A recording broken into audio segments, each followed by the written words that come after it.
Cuci baju langsung dibilas, jangan lupa juga pakai pewangi. Ungkapkanlah dengan jelas, jangan harap suami punya telepati. Bagaimana kamu memahami antara kepekaan suami dan cara berkomunikasi istri? Kita akan membahasnya di sini dalam program Kapas Keluarga Allah Pasti Akan ke Surga.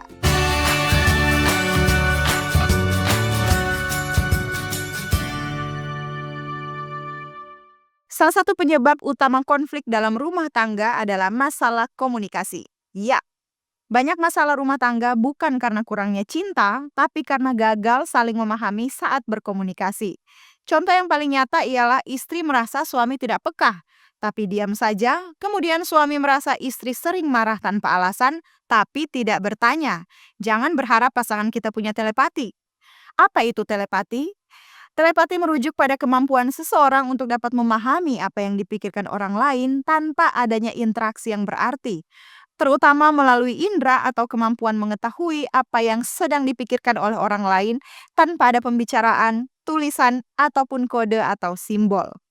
Banyak istri berharap suami peka, tapi tidak mengatakan apa yang sebenarnya dirasakan.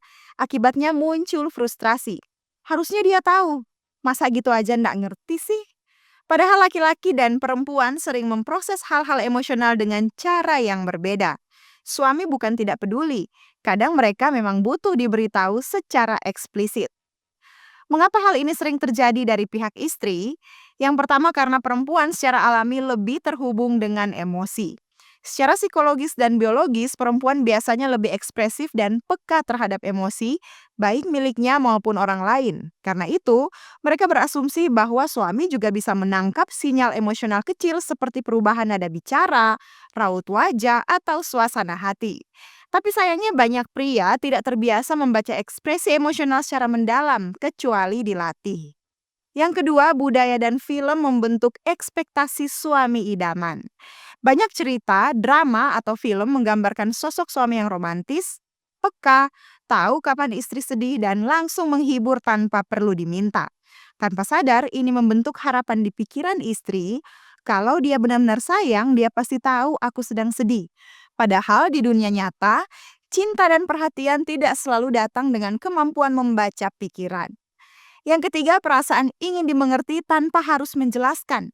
Banyak istri merasa kalau aku harus bilang duluan, itu artinya dia nggak perhatian. Mereka menginginkan dimengerti tanpa harus menjelaskan panjang lebar atau ditanggapi secara empatik tanpa diminta. Masalahnya, banyak pria butuh arahan jelas untuk bisa bersikap dengan tepat. Yang keempat, takut dibilang terlalu sensitif.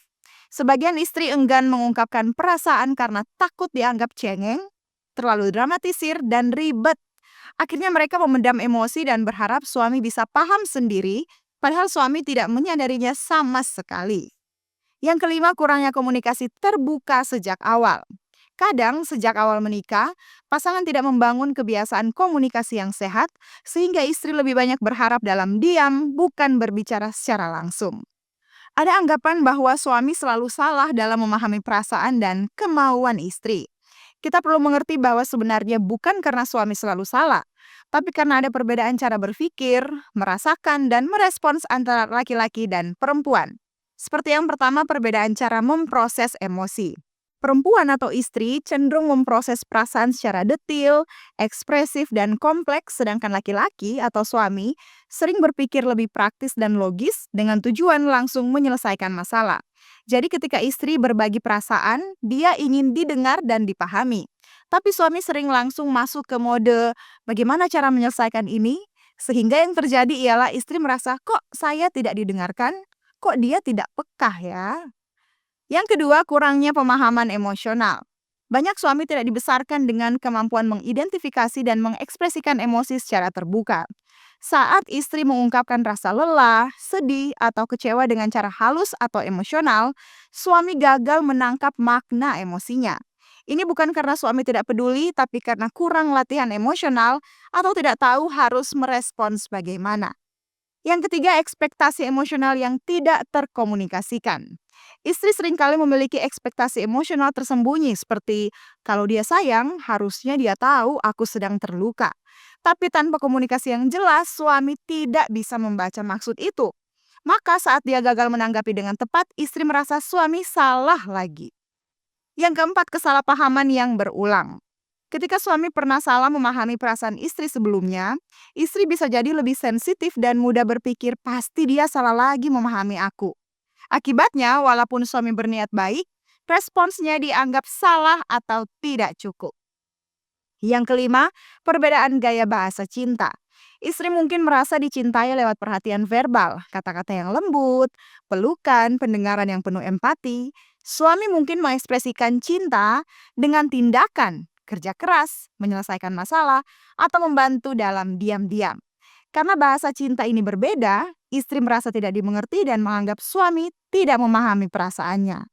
Bila hal ini terus terjadi dalam rumah tangga dan selalu mengakibatkan konflik, maka baik suami dan istri perlu mempelajari, memahami, dan saling menerima sisi emosional satu dengan yang lain. Kemudian belajar mengembangkan cara berkomunikasi yang lebih sehat dan terbuka. Bagi para istri, ingat suami kita tidak selalu punya telepati untuk memahami pesan, kemauan, dan perasaan yang kita pendam dalam hati. Jadi, ungkapkan dan ucapkan perasaanmu dengan lembut, jelas, dan terbuka. Selanjutnya, jangan mengharapkan suami kita langsung tahu atau memahami tanpa diberi petunjuk. Selanjutnya, hargai usahanya saat mencoba mengerti walaupun belum sempurna. Alkitab mengatakan dalam Galatia 6 ayat 1, "Saudara-saudara, kalaupun seorang kedapatan melakukan suatu pelanggaran, maka kamu yang rohani harus memimpin orang itu ke jalan yang benar dalam roh lemah lembut, sambil waspada terhadap dirimu sendiri supaya kamu juga jangan kena pencobaan." Jika istri terus menyalahkan suami karena dirasa tidak peka, suami tetap bisa menegur atau mengajak istri bicara, tapi dalam kelembutan dan bukan dengan kemarahan. Yakobus 1 ayat 5, "Tetapi apabila di antara kamu ada yang kekurangan hikmat, hendaklah ia memintakannya kepada Allah." Baik suami maupun istri harus terus meminta hikmat dari Tuhan agar bisa memahami satu dengan yang lain. Sebagai kesimpulan, laki-laki dan perempuan sering memproses hal-hal emosional dengan cara yang berbeda. Suami bukan tidak peduli, kadang mereka memang butuh diberitahu secara eksplisit. Komunikasi yang jelas lebih sehat daripada berharap dibaca pikirannya. Keterbukaan bukan tanda kelemahan, tapi fondasi hubungan yang kuat. Sekali lagi, ingat bahwa suami kita tidak selalu punya telepati. Suami bukan cenayang, bukan paranormal, dan tidak punya kemampuan baca pikiran. Tanpa komunikasi terbuka, suami hanya bisa menebak, dan kalau terus-menerus salah, akhirnya suami takut bertanya dan malah menjauh. Solusinya bukan siapa yang salah, tapi bagaimana suami dan istri mau tumbuh dan belajar bersama.